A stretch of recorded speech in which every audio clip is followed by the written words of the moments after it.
Olá, pessoas! Podcastirmãos.com literário entrando no ar. Eu sou o Paulinho, estou aqui com o Tan, que vai me ajudar e ajudar também o Chico Bala, para que esse episódio não passe de 2 horas, porque o que tem de conteúdo para falar Bala? Hoje... Não era o Pedro? O nosso editor. O Chico Bala. Olá, eu sou o Tan, estou aqui com a Carol. E Carol, hoje você tá mais como mãe, irmã, noiva ou esposa? Boa.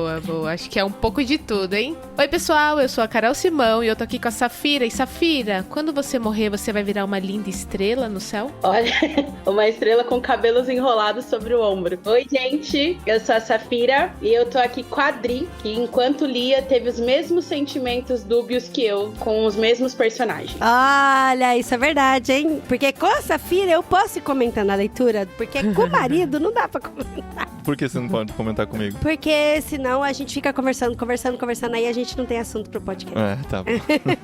Aí o Paulinho não tem assunto pro podcast, porque a Adri traz todos os assuntos pra ela, né? Eu sou a Adriana e eu estou aqui com o Paulinho, que é o meu professor, que gosta de ler pra mim. Ou pode ser também o Paulão grandão, que é burro, mas tem um coração enorme. Obrigado. Elogiou primeiro, pra depois bater, né? Morde e assopra. Tô brincando, é só pra fazer uma referência. Se existe episódio especial de podcast do literário, esse é um deles, né? Porque, mano do céu, que livro que a gente leu nesse mês. Que livro. Capitães da Areia, de Jorge Amado. Vou abrir um negócio aí importante, Paulinho, antes que eu esqueça. Indicação da Renata, minha esposa, que falou, lê 1000 vezes pra mim. Aí eu falei, vamos ler. Que fofa. E aí eu Beijo, tava contando pra ela falou, você vai me dar os créditos, né? Você pode deixar. Então tá aí, na abertura do episódio, Pô, os a créditos Rê pra podia Renata. estar aqui com a gente gravando, Pois né? é, faltou. Mas ela tem que trabalhar aí, ó. Alguém tem que trabalhar. E a gente vai falar dessa turma que aprendemos a amar e odiar ao mesmo tempo nessa aventura do Jorge Amado, Capitães da Areia.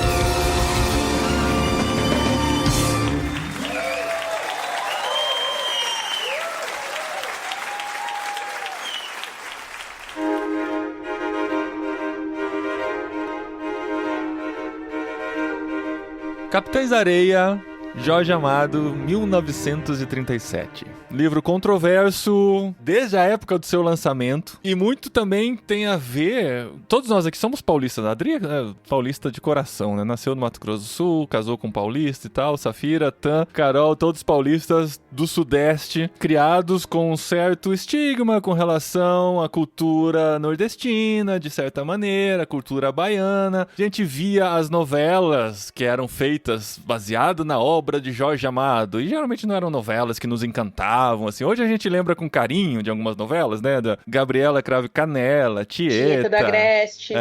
Mas assim, na época, a gente fala, eu nasci novela, não nasci essas coisas aí não, tal, né? E assim, eu fui criado com esse estigma de Jorge Amado não é uma literatura pra nós, é uma literatura meio pobre, talvez, né? Uma literatura muito simples comparado com os clássicos. A Safira tá fazendo uma cara assustada pra mim, mas eu tô falando do estigma, tá bom? Não tô falando que é a minha opinião. Mesmo porque isso foi quebrado lendo esse livro. Não, ele começa o podcast assim, já estourando, né? Sim, eu tô falando do contexto. E quando a gente pensou em ler Jorge Amado, na verdade, assim, não é, eu nem cogitava durante a vida ler Jorge Amado. Não era. Eu também não, se não fosse a reindicar, acho que ia passar, né? Na minha mente preconceituosa, estava na mesma prateleira de Paulo Coelho, assim, sabe? Porque são caras que venderam muito no Brasil, eram best-sellers, e geralmente quem vende muito acaba criando um certo preconceito, assim, é muito pop, sei lá, é coisa que não é tão culta ou tão grandiosa como os grandes clássicos. Manuel Carlos livros, né? Não é escritor de livro, mas... É escritor de novela, né? Por isso que, assim, eu não conhecia, não tive que ler pro vestibular, na minha fase, não era livro obrigatório de vestibular, eu sei que alguns anos acabou José de sendo. Alencar, né? Machado de Assis, por isso que eu falo dos clássicos, né? Sim. Enfim, nunca tinha tido o interesse de ler, mas com a maturidade, né, se é que a gente já atingiu alguma maturidade, com a maturidade a gente começa a se desprover de muitos preconceitos e o literário fez com que a gente abrisse os olhos para muitas obras que talvez a gente imaginasse nunca ler. Mês que vem, Paulo Coelho, é isso? Ano que vem, Paulo Coelho, sim.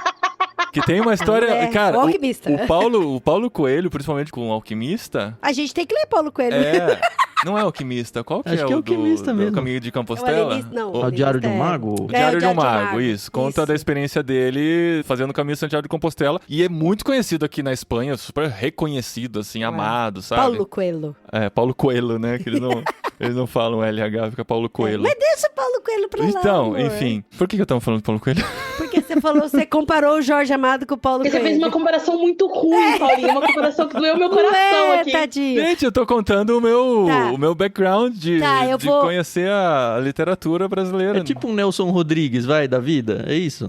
Então, o preconceito só por ser popular, só por ser best-seller, sabe? Aquela coisa que chama atenção. Se todo mundo tá lendo, então não é tão bom. Eu quero pegar esse fio do Paulinho, porque assim, pra mim, não é que eu não gosto, não queria ler Jorge Amado, não é que eu não gosto, não me relacionava, mas pra mim, além de ter toda essa coisa de escritor de novelas e tal, e tudo isso, eu sabia que tinha uma polêmica muito grande, tanto que queimaram o livro dele e tal, eu não sabia direito sobre o que era a polêmica, eu lembro de ter lido resumo, alguma coisa nesse sentido, e eu também nunca gostei, tanto a Tieta quanto a Gabriela Cravo Canela, eu nunca gostei da hipersexualização que as mulheres tinham, sabe? Então, assim, eu lembro a Tieta, como ela era super sexual e super um pedaço de carne mesmo, Você sabe? diz assistindo, né? Não lendo. Sim, não só assistindo, mas a personagem mesmo, sabe? Como ela era, a descrição da personagem era um pedaço de carne toda sensual, que todos os homens devoravam com os olhos, sabe? Tanto a Tieta quanto a Gabriela. Eu lembro de uma cena que a Gabriela subiu num telhado pra pegar uma pipa, não sei o que. Então. Passa em qualquer retrospectiva da TV brasileira, e essa os cena velhos aparece. lá embaixo tudo babando, tudo engolindo a mulher com os olhos. Então eu meio que fugia desse tipo de literatura, sabe? Eu falo, eu não quero mulheres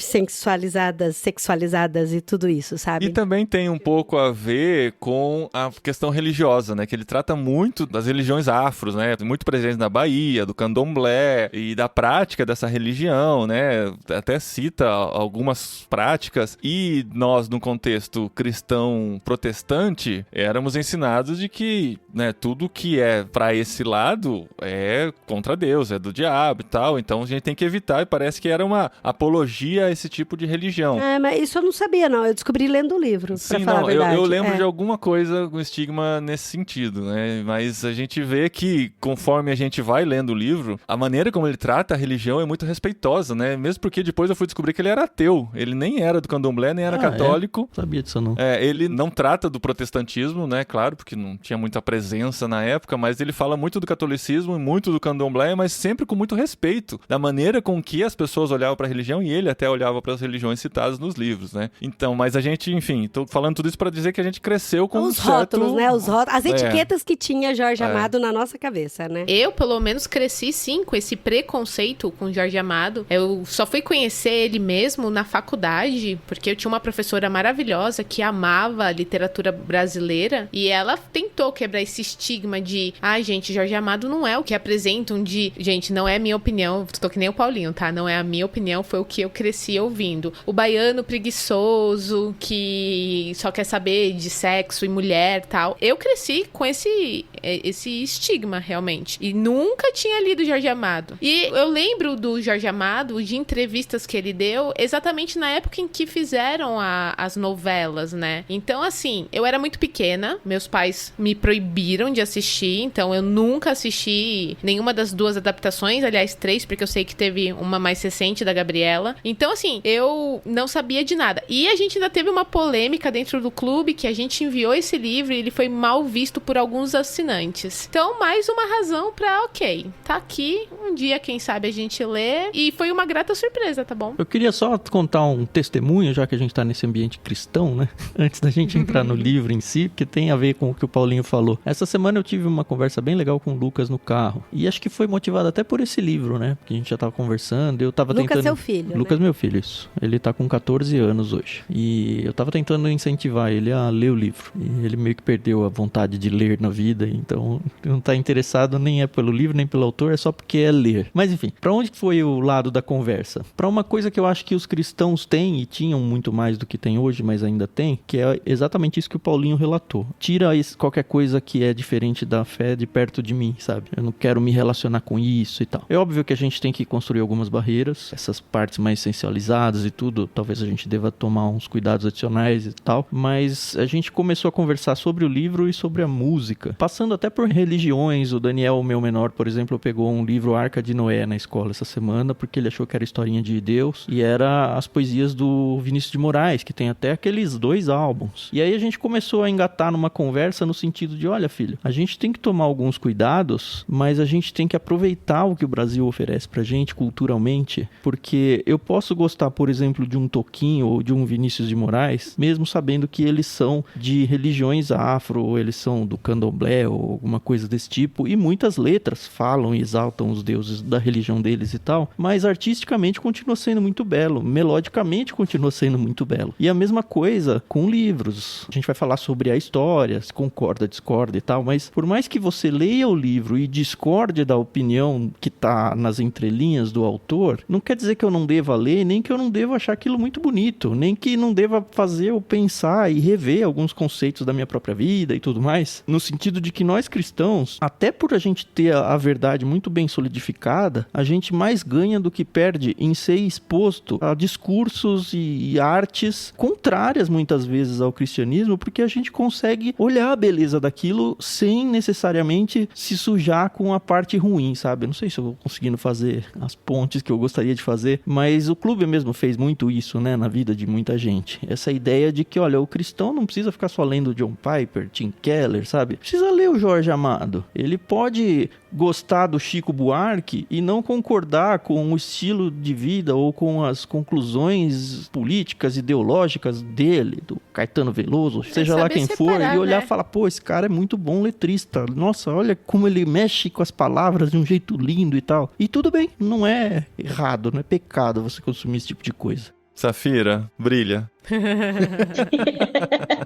Não, é porque eu cresci num ambiente que a minha família era muito fã de Jorge Amado, então eu nunca passei por esses estigmas, assim. A minha avó paterna me deu Gabriela, que eu tenho até na estante, eu mostrei pra Adri quando ela falou que o livro seria esse. Eles são aqui de São Paulo, a sua família, não? Então, minha avó é da Bahia. Minha avó nasceu, cresceu na Bahia, mas criou os filhos em São Paulo. A minha avó sempre gostou muito de Jorge Amado, então eu ganhei Gabriela, que era um livro que tinha na casa dela, e ela me deu, eu tinha 13 anos, foi meu primeiro contato com Jorge Amado, e mesmo meu pai, extremamente religioso, não me deixava ler Harry Potter, mas o Jorge Amado não tinha nenhuma oposição. Então, isso é muito distante pra mim. E os meus pais assistiram todas essas novelas que tinha do Jorge Amado, eles assistiram. Quando eu virei professora de literatura, inclusive eu passava trechos dessas novelas por uma memória afetiva, de ver os meus pais assistindo, né? Então, eu passava trecho pra apresentar o Jorge Amado. E o Capitães da Areia, eu li pro vestibular, no colégio que eu fiz, a faculdade que eu fiz, era a mesma instituição, então eu estava no vestibular lá. E eu li muita coisa com 17 anos, eu não entendi do livro, que depois que eu fui ler, eu falei,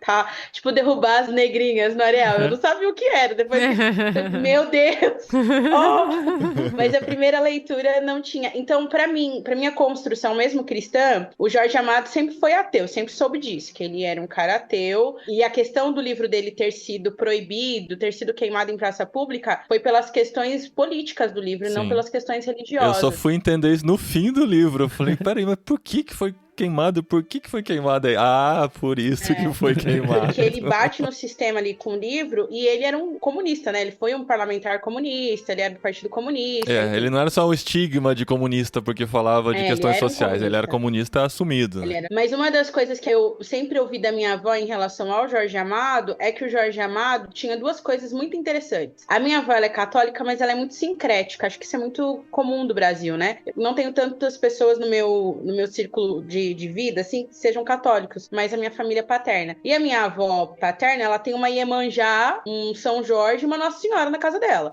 Então, ela reza pra todo mundo, enfim. Ela é muito sincrética. Tem muito católico que não sabe que esses santos, Iemanjá e São Jorge, são do candomblé e não são da igreja católica, né? Eu fiquei sabendo depois de grande. Depois de estudar a religião, eu falei, Iemanjá não era católica? Não. Iemanjá é da Umbanda. São Jorge também, pra mim, ele era católico, não. Porque minha avó se dizia católica. Mas eu lembro, por exemplo, de quando a gente era pequena, a minha avó levar a gente pra tomar passe num centro espírita e numa festa de... Cosme Meu pai Damião. queria morrer, né? Cosme Damião, sim. Sempre eles tiveram... Minha avó sempre teve isso. E então as coisas do Jorge Amado que ela admirava e contava pra gente era que ele mesmo ateu, ele era um ativista a favor da liberdade religiosa no Brasil. Então o Jorge Amado foi pra cima dessa questão de que todo mundo deveria poder expressar a sua religião livremente. Ele foi criado por uma família católica, mas ele batia de que todas as religiões deveriam ser livres para expressar a sua fé publicamente no Brasil. E também porque o Jorge Amado, ele era um cara que defendia a alfabetização. Então ele saía pela Bahia divulgando a necessidade das pessoas serem alfabetizadas. Sim. Eu acho que vale contextualizar historicamente ele, né? Ele é 1930, 1940, né? Época do Estado Novo, assim. Ele nasceu em 1912. Ele nasce em 1912, ele, na cronologia da literatura, ele vai ser modernista. A segunda fase do modernismo, né? Segunda fase, Não, eu tô falando porque eles falam queimar em praça pública, as pessoas logo remetem à ditadura. Isso é muito anterior à ditadura, é Estado Novo. Bem antes. Era um regime ditatorial, né? Mas não é a ditadura de 64. Que a gente pensa quando fala ditadura pré-Sarney, né? Não era militar. Isso. E essa questão, por ser um sistema ditatorial não militar, ele é um cara que bate muito contra esse autoritarismo. Em todos os livros dele, Nossa, a gente ele bate vai ver muito, cara. Ele bate, eu fiquei imaginando, assim, aqueles textos naquela época, mano. Né, ele vai ser ali um cara que no século XX, junto com Carlos Drummond de Andrade, vai ser um dos caras que vai bater muito contra essa questão política. Mas é que o Carlos Drummond de Andrade é elegante, né? E o Jorge Amado, ele já é mais do povão mesmo. Então, o do Drummond nunca foi queimado. Porque também a galera tinha uma dificuldade de interpretação. É que o Jorge Amado não tinha questão de interpretar nada. Tá tudo lá, né? Ele escrevia palavra por palavra. E outra coisa muito interessante do Jorge Amado é que ele é um cara que ele queria que as pessoas lessem e entendessem o livro dele. Os modernistas, eles têm mais esse viés, né? De ser uma obra fácil para que as pessoas lessem. É fácil, mas não é simples, né? Não é simplório. É um trabalho artesanal muito bem montado, muito bem costurado, mas de uma maneira que fique claro. Isso que é eu acho que é o charme da arte dele. É fácil na linguagem, né? Não é o Temer falando com Mesócles, é isso aí, né? Sim, mas ele costura de um jeito, uma pintura, assim, que tá sendo montada com muita destreza, né? Sim, é uma construção muito bem detalhada, ele é muito detalhista nas coisas, ele é bem intencional no que ele quer dizer, mas é uma coisa que a minha avó conseguiria ler com baixa escolaridade e eu, com mestrado, conseguiria ler também. Então, essa é a intenção dele. Então, eu acho... Eu sempre gostei muito de Jorge Amado, gosto muito dos 3 livros dele que são os mais vendidos. Dona Flor e seus 2 maridos, Gabriela Cravo Canela e Capitães da Areia são, sim, os meus favoritos, é por isso que eles são os mais vendidos. Acho interessantíssimo ele ter conseguido chegar em tantos países com esse livro, tantas traduções, tantas versões, o tanto que ele esgotava quando o livro chegava, justamente por isso, porque ele tinha um Brasil que não era tão difundido, tão conhecido, tão procurado, e numa literatura que era possível de qualquer classe ler, até porque o Jorge Amado vai ser um grande defensor da classe trabalhadora, né? O público dele, inclusive quando a gente começa a ler qualquer obra dele, mas principalmente aqui no Capitães da Areia, você vai ver que ele vai fazer um recorte onde a família de bem não chega, que é o menino abandonado de rua, o pescador, o grevista, a mulher em situação de prostituição. Essa galera galera não entra em outras obras com tanto carinho quanto o Jorge Amado faz. Se for lembrar das obras clássicas, né? Tudo aristocracia, a galera que tinha o dinheiro, era tudo ponto de vista do opressor, né? E aqui a gente vê o ponto de vista do oprimido mesmo na situação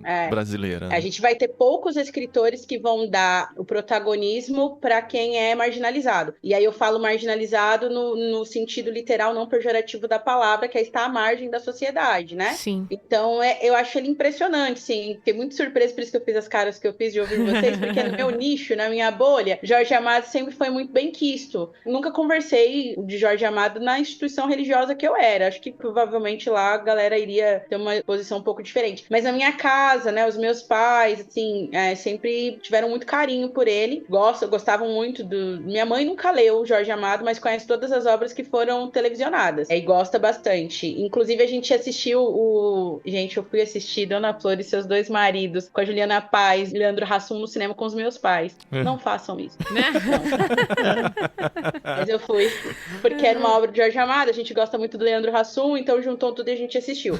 Mas eu gosto muito da escrita dele, justamente por ser envolvente, essa coisa de você sentir parte. E assim, uma das minhas especializações é em Machado de Assis, sou muito apaixonada por Machado de Assis, a gente falou isso quando gravou Memórias Póstumas, mas identificação de pessoa, quando lê, eu me identifico mais com o público do Jorge Amado, porque eu sou uma mulher preta, neta de baiana, não cresci na periferia, mas sou da classe trabalhadora, né? Então eu tô mais próxima dessa galera que ele dá voz e protagonismo do que os caras que Machado de Assis dá voz. É que o de Machado de Assis eu entro ali porque eu consigo ficar com raiva junto com ele, mas aqui nos Capitães da Areia, por exemplo, eu até falei isso pra Adri, eu me identifico muito com o padre, por exemplo. Então eu tenho muito mais coisas que eu me identifico com as pessoas protagonizadas na obra do Jorge Amado, pelo lugar que eu vim, né? Pela pessoa que eu sou, enfim. E aí é por isso que eu também tava muito curiosa de ouvir o Tan, como é que foi a reação dele lendo esse livro. Eu tava contando os dias pra gravação pra ouvir o Tan. Falei, gente, quero muito ouvir. Puxa vida. O Tan. Qual foi as impressões do Tan? Já vou dizer pra você que o personagem com o qual eu mais me identifico é o padre também.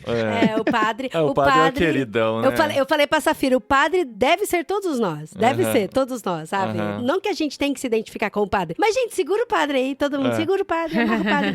E a gente daqui a pouco dá protagonismo pro padre, porque eu acho que vale a pena a gente entrar na história, né? Sim, pra quem está ouvindo com interesse, né, de conhecer mais, tá até agora se perguntando, mas o que é? Que história é essa que vai falar sobre... Capitães da Areia, né? Que vai falar sobre meninos, que vai falar sobre greve, que vai falar sobre religião, vai falar sobre desigualdades e tal. Comunismo. Sobre comunismo. Gente, não vai embora não, escuta aí. Acho que é um bom gancho. Eu entrei nesse livro totalmente virgem do autor e da história. Totalmente. Pra mim, Jorge Amado não queria dizer nada. Nunca tinha ouvido falar do Pedro Bala? Nunca. Nem bem nem mal, assim. Porque eu não vi as novelas. Podia ser qualquer coisa. Podia ser uma ficção científica. Eu não sabia que era o mesmo autor de Tieta. É Tieta, né? Nossa, Tieta, sim.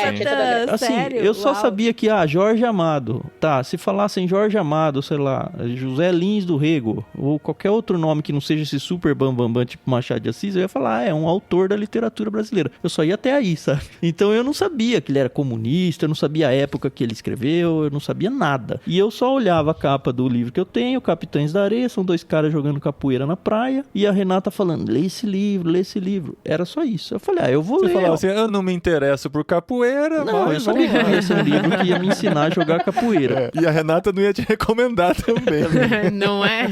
Mas eu falei, eu vou pra essa história mais ou menos com a mesma vibe que eu iria, por exemplo, pra um Cidade de Deus ou pra um Carandiru. E eu li Carandiru e gostei pra caramba. Então eu falei, eu acho que eu vou gostar também. Eu já sabia que ia ser alguma coisa de meninos de rua, pra não dizer que não era nada. Só até aí. Então eu fui sem informações e às vezes eu acho muito legal ir sem informações pros livros. Porque você vai sem nenhum preconceito, você vai descobrindo tudo ao longo do livro. Tanto que o conhecimento do autor, que tem no final do livro, né, um retrospecto da vida dele e tudo, eu fui ler só no final da história. Depois que terminou a história, que eu fui descobrir que ele era comunista, que eu falei, combina o que ele fez com histórias, entrelinhas, com um discurso comunista. Mas eu não li pensando, comunista de merda, sabe? Aquela coisa assim. Não, eu só aproveitei a história. E que história sensacional. Então, Mano. sabe que eu queria incentivar até os nossos ouvintes que estão aqui no começo, porque a gente tem ouvintes, né, de todos os tipos, de todas as classes sociais, de todos os gostos. Eu sei que eu falo gostos de zoeira e na hora de gravar eu falo de novo, né? Mas assim, é igual o Tan falou, vai ser preconceito, sabe? Leia a história, se envolva com a história, sabe? E eu queria, assim, a gente já falou bastante aqui até sobre quais são os rótulos, a etiqueta, qual que era a nossa expectativa, o que a gente pensava sobre o autor e o livro. E eu queria, assim, antes da gente entrar na história, de saber, assim, muito curto, o que vocês acharam do livro, assim. A sensação, o Tan, eu já percebi que adorou, né? Amei. Um dos melhores livros que eu li esse ano já, com certeza. Olha. Acho que não teve ninguém aqui que vai falar o contrário, assim, pra todo mundo, Aí a né? Carol do nada fala, gente, eu não gostei. Eu prefiro... Ih, Carol, você tá amamentando, prefiro Carol, triste. pode ser por isso. Não, gente, mas eu cheguei aqui falando que esse livro me causou, assim, sentimentos dúbios, porque eu amei a história. Ao mesmo tempo, eu odiei certas situações que aconteciam dentro da história, porque é tudo muito real. É tudo que, sabe, que você fala assim, isso acontecia, isso acontece. E depois que eu fui lembrar que, putz, isso foi escrito em 1930, sabe? Ele tava falando na história do Lampião, por exemplo. E aí eu, cara, é verdade, isso não é atual, por mais que seja atual. E, não existem mais os Capitães da Areia, mas existem Capitães da Areia por aí, sabe? Pode não existir esse grupo lá em Salvador, em Ilhéus, lá na Bahia, mas existe. A gente não precisa ir muito longe, não. Quem mora aqui em São Paulo, pega um metrô, um ônibus até ali a Praça da Sé. E eu tô falando Praça da Sé porque é uma região mais conhecida. E você vai ver muitos Capitães da Areia ali, sabe? E aí me causou a questão da dubialidade, porque eu sou mãe. E aí, tipo, os meninos começavam lá com 5, 6 anos. Meu filho tem 5, 6 anos. E aí, depois, eles mesmos, durante a conversa que a gente vai chegar aí, a saudade que eles tinham daqueles que conheceram os pais. Nossa, gente, assim, eu ri, eu chorei, eu fiquei muito brava, eu fiquei muito nervosa, muito ansiosa, eu torci, sabe? E eu gosto de livro assim, sabe? Isso aconteceu de autores nacionais com Grande Sertão Veredas, do Guimarães Rosa, e com Macunaíma, mas Macunaíma é uma coisa mais à parte. Mas, gente, amei. Não dá pra passar neutro nesse livro, né? Ele vai mexer com as suas emoções em muitos níveis. Essa foi a questão pra mim, assim. Também amei o livro, mas tinha hora que eu me sentia culpa de estar amando. Porque tem uns capítulos que embrulham o estômago. São bandidos, né? A gente não pode esquecer disso. E aí você tem que ficar se policiando pra não torcer pro bandido. E você está lá e você está envolvido com a história e acontece uma coisa muito ruim e você fala, não, vou fechar esse livro, vou parar de ler aqui que tá me incomodando demais. Mas você não consegue porque você tá amando ao mesmo tempo o livro, sabe? Eu falei pra Adri que eu não tava querendo largar, sabe? Eu falei assim, tomara que o autor escreva a continuação, né? Porque daí eu posso morar mais tempo nesse livro. Porque eu não queria que terminasse. Esse é o Alberto, né? Que monta um campinho lá no Praça da Sé pra continuação, Paulinho. Pois é. Eu não queria que acabasse. Eu queria, realmente, eu tava muito envolvido por aquela história, tava muito envolvido naquele ambiente. Parecia que eu estava no meio deles. Parecia que eu morava no Trapiche junto com eles. Acho que isso que o Jorge Amado fez com a gente durante esse mês de leitura, né? Ai, gente, pra mim, eu gostei muito do livro. Gostei muito das histórias pessoais. Alguns personagens, assim, me cativaram demais. Outros eu peguei muita raiva. Outros eu não sabia se eu gostava ou se eu não gostava. Mas, diferente do Paulinho, que queria morar na história, eu queria acabar rápido, assim, sabe? Porque me incomodou algumas coisas. E diferente do Tan, eu torci, sim, pros bandidos.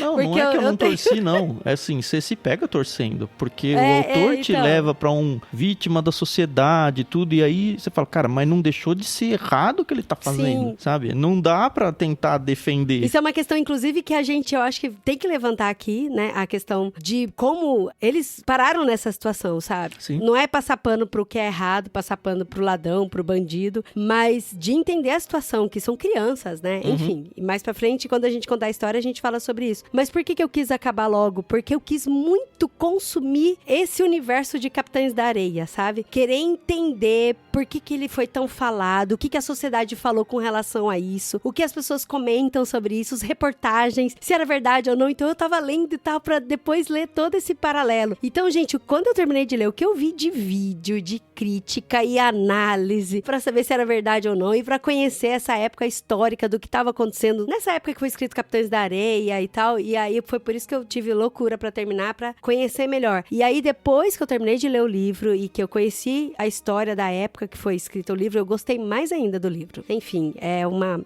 obra-prima, assim, que realmente mexeu com a gente e vai mexer muito ainda. Eu tenho algumas sensações, porque eu, como professora de literatura, tenho o privilégio de algumas obras ler anualmente, né? Você relê, então? Você passa pros alunos e relê. Eu releio. Isso sim. A gente lê junto, porque eu vou trabalhar os capítulos e aí a gente lê junto. Tem livro tipo Iracema que não, eu li quando eu trabalhei a primeira vez há 8 anos atrás e hoje eu relembro e não leio. Mas esse aqui é a primeira vez que eu li, eu tinha 17 anos no ensino médio. Eu chorei muito no final do livro, foi um livro que mexeu muito comigo. Depois, quando virei professora, né, que eu comecei a ler, e eu comecei a trabalhar em capelania de Fundação Casa, que pra quem não é de São Paulo, Uau. Fundação Casa é onde ficam os menores infratores. A antiga FEBEM, né? Isso, a antiga FEBEM. E aí, eu trabalhei 4 anos como capelã da Fundação Casa, como voluntária, né? E aí eram histórias muito parecidas com a do livro ali, dos meninos. A fundação que eu estava era uma fundação muito tranquila, muito mesmo, assim, em relação ao tratamento com os meninos. Eles eram tratados com dignidade, mas eles tinham passado por algumas que eram muito parecidas com os relatos que a gente vê no livro. Meu Deus. Então, eu ouvia as histórias e aí quando eu fui ler de novo o livro, mexeu muito com o meu coração. E hoje, uma outra sensação, porque hoje eu não sou mãe, como é a sensação da Carol aí que ela citou, mas eu sou ministra de crianças e eu trabalho com evangelização de criança e desde que eu me identifiquei na minha vocação com criança, eu trabalho com criança em situação de vulnerabilidade. E essas crianças, se elas não têm alguém que direcione e alguém que cuide, alguém que oriente, elas estão sozinhas, e é o caso aqui dos meninos desse livro, eles estão sozinhos no mundo, elas vão ir para esse caminho, né? Porque é o que elas têm como referência, enfim. Então, mexe comigo de outra forma. Eu amo esse livro, né? Como eu falei aqui quando fui falar de Jorge Amado, gosto muito de tudo que ele escreve, mas mexe com o meu coração hoje, como eu tô mais intencionalmente na missão, mais intencionalmente nesses lugares vulneráveis, eu observo que até oro muito agradecendo a Deus pelo privilégio de ser parte desse movimento de Jesus, de tirar essas crianças de um caminho que é destino delas. Então, elas inevitavelmente iriam pro crime, elas inevitavelmente iriam para um caminho que a gente que não tá nessa situação, eu falo isso muito pros meus alunos. Os meus alunos são de classe média alta, né? Então, não sabem o que é fome, não sabem o que é ter responsabilidade aos 10 anos. Eles têm ensino médio, né? Então, às vezes eu pergunto pra eles, com 10 anos você tava fazendo o quê? Porque alguns dos meninos vão pro trapiche aos 10 anos. E até fala isso de um dos personagens, fala, aos 10 anos, quando as crianças têm sentimentos de amor, esse personagem tinha sentimento de ódio. E aí eu falo pras crianças assim, quando você tinha 10 anos, o que você tava fazendo? Quais são as suas lembranças? Com 10 anos tava brincando, tava jogando videogame, tava vivendo uma vida de criança. E aí eu comento, tem criança com 10 anos agora que tá virando aviãozinho de droga pra poder comer. E essas crianças que vão pra Fundação Casa, eram essas crianças que eu lidava no complexo lá. Então, mexe comigo hoje como evangelizadora de criança, porque é real, é o que a Carol falou, né? Existe, essas crianças estão aqui, existem muitos lugares que nós vamos ter Capitães da Areia em muitos lugares no Brasil, porque infelizmente não mudou, né? Infelizmente, enquanto nós estivermos aqui nesse plano, neste planeta, nesta terra, até Jesus voltar, nós vamos ter que lidar com Capitães da Areia espalhados pelo Brasil.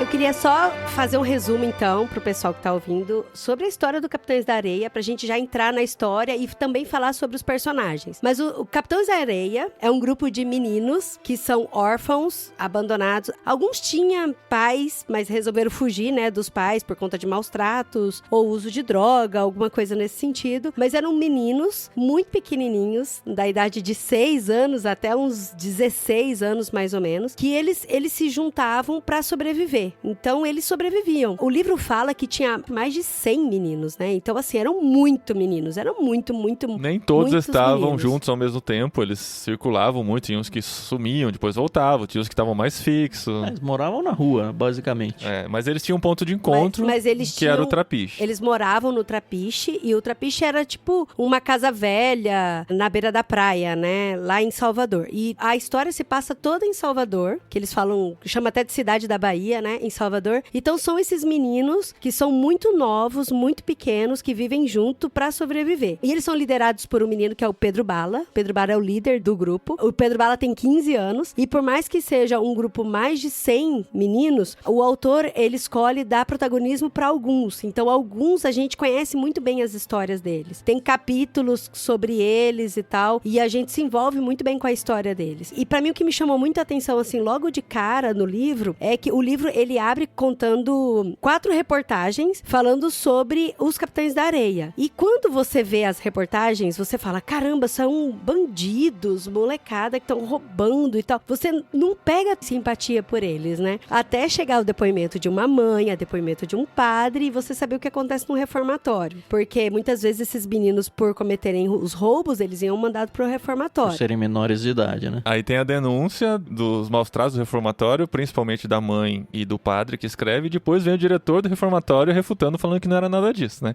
Então a gente já começa o livro com 3 pontos de vista, 4 pontos de vista, basicamente, né? O da imprensa, o de uma mãe, o de um padre e o do diretor do reformatório. Não parece um Twitter essa abertura? Um fala, o outro responde, o outro responde, o outro responde. É o retuitando. Não parece? Twitter da época. Mas pra mim o que chamou mais atenção disso é que você já entra na história dos meninos assim, que são meninos que, igual a gente falou, né, de 6 a 16 anos, mas que eles são homens, sabe? Aí pra mim, isso não encaixava muito na minha cabeça, sabe? É menino ou são homens? Porque são meninos com prática de homens e eles falam isso, né? A gente sabia que eram adolescentes, mas quando começava a relatar a história, minha mente puxava pra um jovem adulto. Sei lá, uns 20 anos, pelo menos, né? Depois trazia que ele tinha 13 anos. Aí, tipo, a minha mente fazia o adulto diminuir, assim, imediatamente virar uma criança de 13 anos, sabe? Isso pra mim foi tão repulsivo, sabe? Mas é porque a situação faz com que eles tenham que ser assim, né? Sim, os comportamentos, a fala, tá? Eles não brincavam, né? Eles falavam como homem, eles fumavam, eles bebiam, eles tinham relações sexuais, inclusive estupravam, né? Então, assim, é muito forte, assim, você pensar tão novos,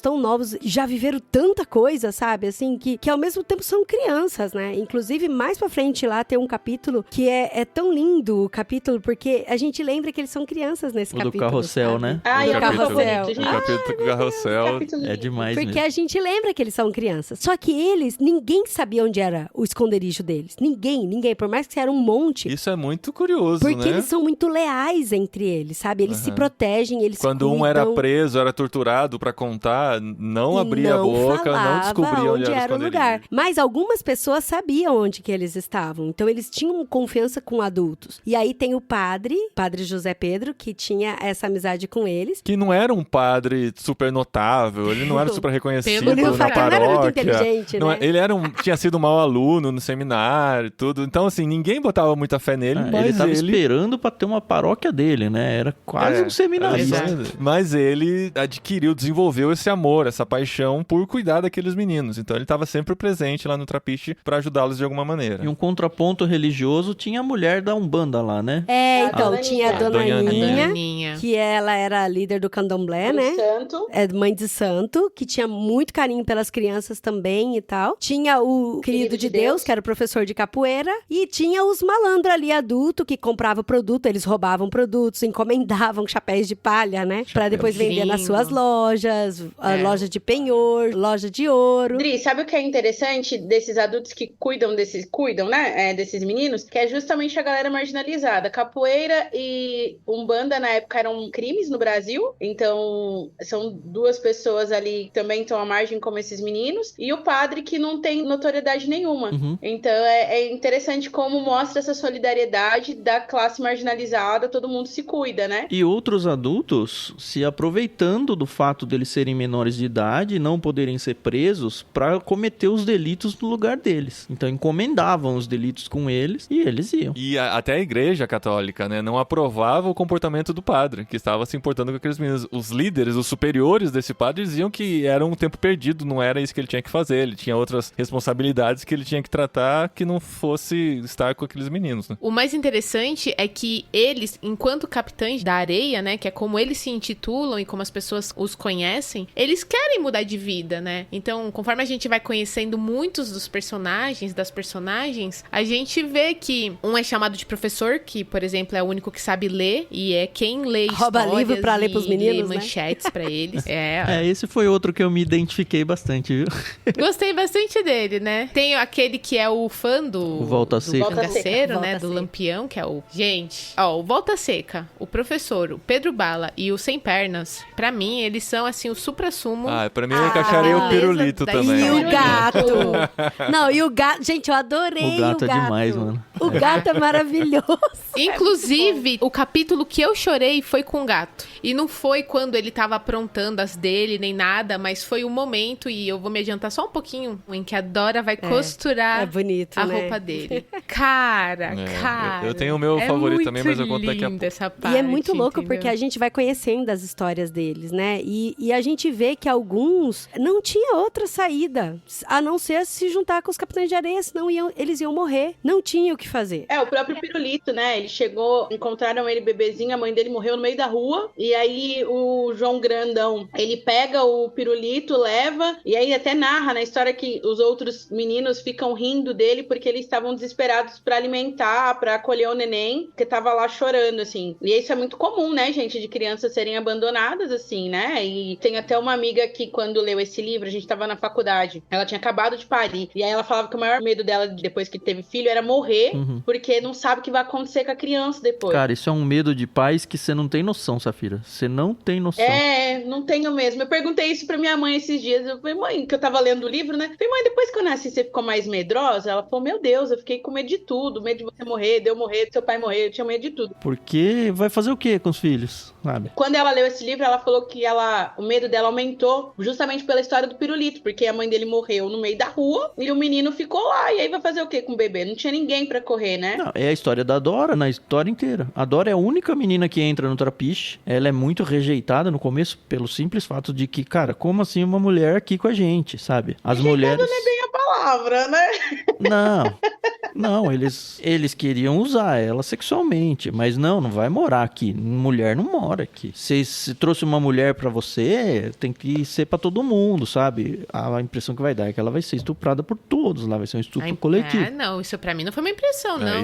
Isso ia acontecer. Se ela não tivesse chorado a ponto de soluçar, ela ia... Mas ela acaba entrando, mas o que eu tô querendo dizer é, ela era de uma família normal, e de repente o pai dela morreu, e um pouquinho de tempo depois a mãe morreu, pra usar a expressão, né? Tô sem pai nem mãe agora, e aí? Faço o quê? Quando você fala normal, ela também vivia numa situação de pobreza, né? Ela Não, mas eu tô falando, ela tinha uma família. Né? De repente não tem mais, não tem vizinho, não tem avós, ela tenta arrumar um trabalho num lugar que a mãe prestava serviço, acho que como lavadeira, alguma coisa Passadeira, assim. lavar passado. E ninguém oferece nenhum tipo de auxílio pra uma criança. Ela tinha um irmãozinho de 6 anos e só sobra o Trapiche. O Zé Fuinha. Então, Tan, mas isso é uma coisa que até responde algumas perguntas que a sociedade acaba fazendo pra essas crianças em situação de rua. Essa criança tá aí roubando porque eles falam que não tem o que comer, que precisa pegar dinheiro pra comer. Mas essa aí é pra usar droga, não é pra comer e tal. Porque é só pedir ajuda na igreja, é só pedir ajuda pra rico. Ela tentou fazer isso, aí não tá, deu. ok. E isso é uma coisa que a gente escuta o pessoal falando, moleque tá na rua porque escolheu tá na rua, sabe? Porque tem casa de caridade, tem igreja, tem gente rica que pode ajudar. A gente escuta muito quando a gente fala, né? Acho que a Safira deve ter ouvido muito mais isso, porque trabalhou com crianças em situação de rua e tal. É bonitinho você ficar olhando pra ele assim, achando que é vítima da sociedade. Espere ele ter uma arma apontada pra sua cabeça pra ver se não atira, uma faca no seu pescoço, sabe? E os meninos no livro fazem esse tipo de coisa, né? Sim. E aí a gente vê que a Dora tentou, sabe? Ir pra uma casa e conseguir. E esse capítulo da Dora é tão doloroso que ela vai embora, o irmão dela com fome. E a dona da casa não faz nada. A dona da casa conhecia a mãe dela. Ela não foi pedir ajuda, ela foi pedir um emprego. Mas, gente, dava pra ter dado uma comida, sabe? E a única coisa que a dona da casa fala, lava esse portão com álcool, porque essa menina vai passar bicheira pra gente. E a menina foi desejada ainda pelo filho da dona da casa, né? E é uma coisa muito legal aqui de falar, porque quando eu tava lendo, eu tava pensando o seguinte, esse menino também tinha 13 anos, esse menino também tinha desejo, e se esse menino fosse pra dentro da casa dele, ele provavelmente estupraria a Dora, agora, mas aí será que ele seria tratado como bandido igual os meninos do Trapiche? Entendeu? Porque tem um recorte de classe aí, né? É que o Jorge Amado não quis entrar nessa questão, mas eu falei, devia ter entrado, porque esse menino, 13 anos também, então porque quando a gente vai falar dos meninos do Trapiche, eles têm toda uma questão animalesca, né, que é de instinto, de sobrevivência, então e de falta de educação no sentido de não ter alguém pra educá-los também, né? Ao mesmo tempo, eles têm um senso de sociedade, de ética dentro do grupo deles que não pode ser rompido. Assim, a organização social deles é até mais bem fundamentada do que a organização social da sociedade. Mas geralmente né? Quando a gente sobe em morro, a gente vai pra dentro das favelas, é muito mais bem organizado do que a sociedade fora de lá. Eles têm um bom senso. Pelo medo e tudo mais, mas né? Por isso que muitos deles não saíam também daquela situação, porque tinha uma certa fidelidade aos Capitães da Areia, né? Tinha até uma oportunidade, mas falaram, mas se eu fizer isso, eu vou trair os Capitães da Areia, que eu tinha prometido fidelidade, então eu vou voltar pra lá e cumprir o meu trato com eles. E só respondendo até a outra questão de que as pessoas podem falar, mas eles conseguiriam sair dessa situação, né? Não só trair a fidelidade dos Capitães da Areia, mas por que a igreja não ajuda associações boas, até mesmo os próprios reformatórios, né? Por que não ajudam? E aí, no capítulo que a gente falou lá atrás, com relação ao capítulo do carrossel mesmo, que eles têm uma oportunidade de serem crianças, né? De se divertir e brincar no carrossel, e o padre tá junto lá. O padre, ele frequentava o Trapiche pra tentar falar um pouco do amor de Deus pras crianças, falar sobre eles serem bons e Deus e tal, e as crianças recebiam muito bem o padre. E o padre tava se divertindo com as crianças no carrossel, e gente, esse capítulo me marcou tanto, porque passa uma senhora, beata da igreja, e ela fica muito brava com o padre. Ela fica muito brava a ponto de fazer uma denúncia, porque o padre tá brincando com os Capitães da Areia, sabe? Como que você se junta com esses bandidos e tal? Mas, gente, aí o padre até responde, eles são crianças,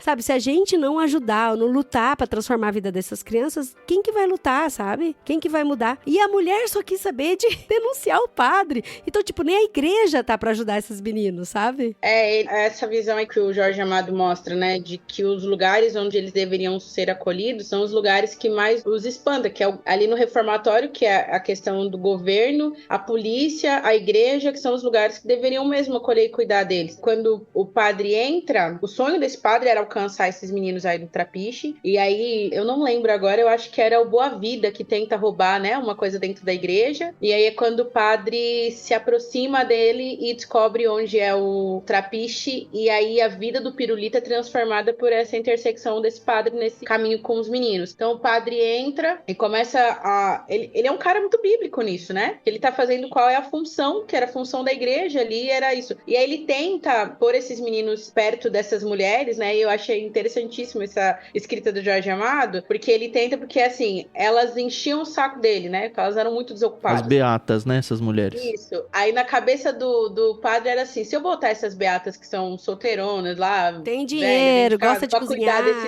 Pra cuidar desses meninos, elas vão parar de me perturbar e vão fazer alguma coisa pelos meninos. Mas ele percebe que ele não tem isso, né? E eu vou falar aqui como missionária, que às vezes, hoje a igreja que eu tô, Simval, eu te amo, muito obrigada. E é uma igreja que me abraça muito, profundamente nessa... Se eu falar que eu vou botar menino nesse esquema dentro da missão da igreja, vai abraçar. Mas eu já estive em outras igrejas. E falar disso, uma das igrejas que eu fiquei muito tempo também, que é a igreja dos meus pais, foi a igreja dos meus pais, eles saíram também, mas era uma igreja que tava do lado de um complexo de CDHU, sabe? Que é CDHU, aqueles condomínios de desenvolvimento humano, são condomínios para pessoas pobres, muito pobres. E dentro da igreja só tinha galera da classe média, que era do outro lado do bairro. E eu sempre questionava, gente, e a galera ali? E eu sempre fui muito rechaçada. Assim, eles eram muito finos, não era igual essa mulher que escancaradamente faz essa reclamação. Mas toda vez... E eu sempre fui da criança, né, gente? Eu falava, gente, essas crianças estão ali, ó, brincando na rua. A gente tem um prédio parado aqui. E qual a função da igreja? E esse padre é muito bíblico. Eu falo, tem um padre bíblico que eu conheci na literatura brasileira, é esse. No entanto, ele tem uns dilemas éticos dele, com ele mesmo, né? Muito interessantes.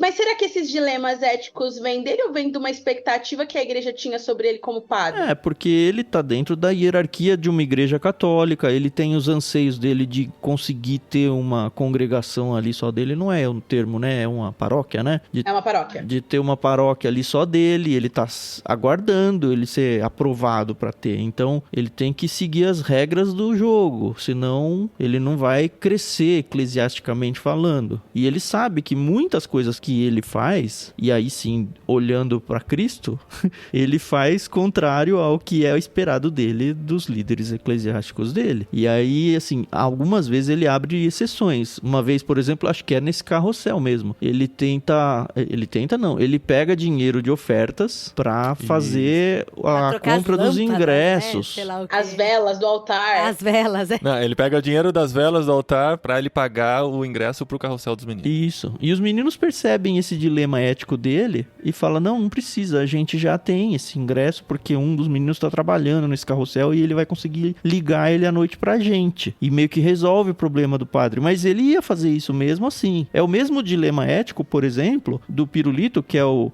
menino que quer se tornar um eclesiástico, que o Paulinho vai contar agora. Porque esse foi o meu capítulo favorito e quando eu terminei de ler, eu falei, acho que esse foi um dos capítulos mais bonitos que eu já li na vida. É o capítulo Deus sorri como um negrinho. Eu gostei muito do episódio do carrossel, eu gostei muito do episódio do Sem Pernas, que talvez o Tam vai mencionar depois. Esse é meu, ninguém tasca, hein?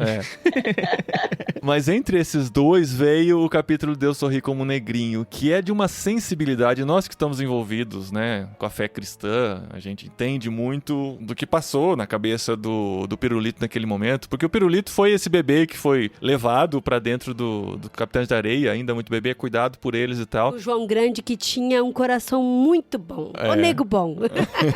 E ele era um dos meninos mais violentos, conta, né, que ele manuseava muito bem o punhal, e ele colocava no pescoço das pessoas, ia enfiando devagarinho até a pessoa contar tudo e tal. Ele era um dos mais violentos, e aos poucos ele foi sentindo a sua vocação, pela presença do padre que estava entre eles, sentindo a sua vocação para o ministério, né, o ministério episcopal, é a palavra, ou eclesiástico. E ele começou a viver muito para poder fazer jus a esse ministério. Então, pouco a pouco, ele ia deixando algumas coisas, ele via, né, isso aqui é errado, eu vou parar de olhar pro corpo das menininhas dessa maneira, vou parar de fazer tal coisa, vou parar de fazer tal coisa. Mas chega um momento que ele está passando pela cidade e ele começa a admirar uma figura de Jesus, bebê, na vitrine de uma loja. Porque ele tinha um altarzinho dele lá no Trapiche. No Trapiche era bonitinho, né? E ele falou, esse Jesus vai encaixar com uma luva lá pro nosso Trapiche pra gente poder orar e pros meninos se conectarem mais com a religião e tudo. Mas ele vivia nesse dilema. Vamos comentar, só que a forma que o Jorge Amado escreve essa cena é tão impressionante que eu já li algumas vezes esse livro, mas toda vez que eu leio eu ainda fico com o coração na mão, assim,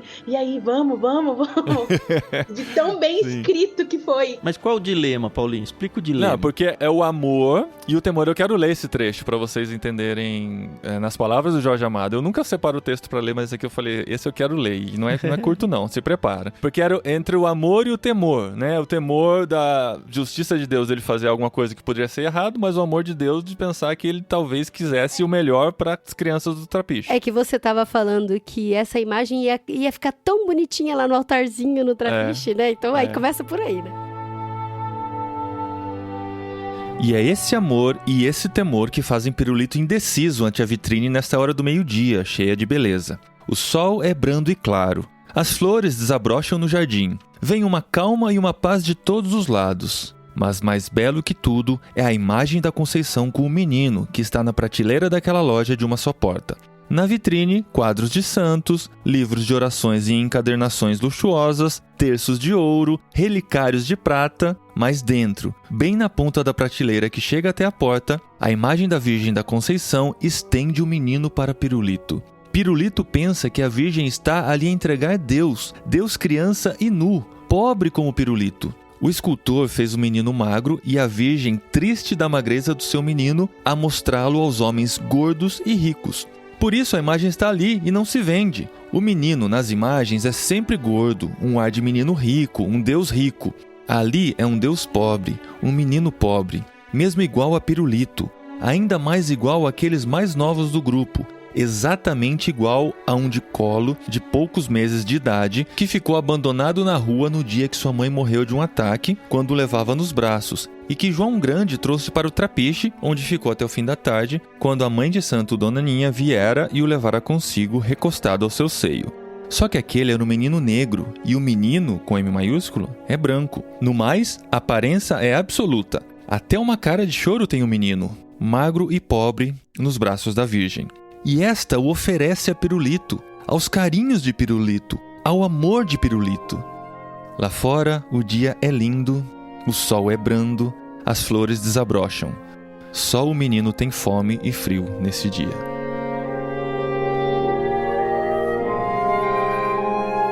E ele não tem dinheiro pra comprar aquilo, mas ele quer ter, né? E aí ele fica no dilema de roubo ou não essa imagem, o roubo é ou não um pecado, porque ele tá preocupado não com o delito, com o pecado, né? Como que eu vou roubar se é pecado, se eu vou adorar esse menino, faz sentido eu adorar se eu roubar? E aí ele fica o capítulo inteiro nesse dilema, né? E é muito boa essa construção, gente, pelo amor de Deus. Que aí você fica, que ele corre e fala, não, porque ele tinha feito um trato com Deus, né? Acho isso interessantíssimo. Ele tinha feito um trato com Deus que ele não ia roubar se não fosse pra comer e pra obedecer às regras dos Capitães da Areia, porque trair os Capitães da Areia também era um pecado. E aí, no caso, ele tá lá com aquele Deus menino magro, nu, com frio, com fome. Ele fala, pô, mas eu não vou roubar nem pra comer e nem pra desobedecer, é pecado. Então eu não vou fazer. Aí ele corre com as mãos dentro do bolso pra não pecar e ele lembra, pô, mas só de pensar eu já tô pecando. Então, porque ele tinha ouvido um outro padre, né, falar de um Deus que chicoteava, um inferno terrível. E aí ele fica com esse medo, e aí ele volta, e quando ele volta, ele fala, foi o próprio Deus que fez a menina, que era só uma menina, né, funcionária, entrar por trás da cortina. E eu achei interessantíssimo que você fica, vai, pega,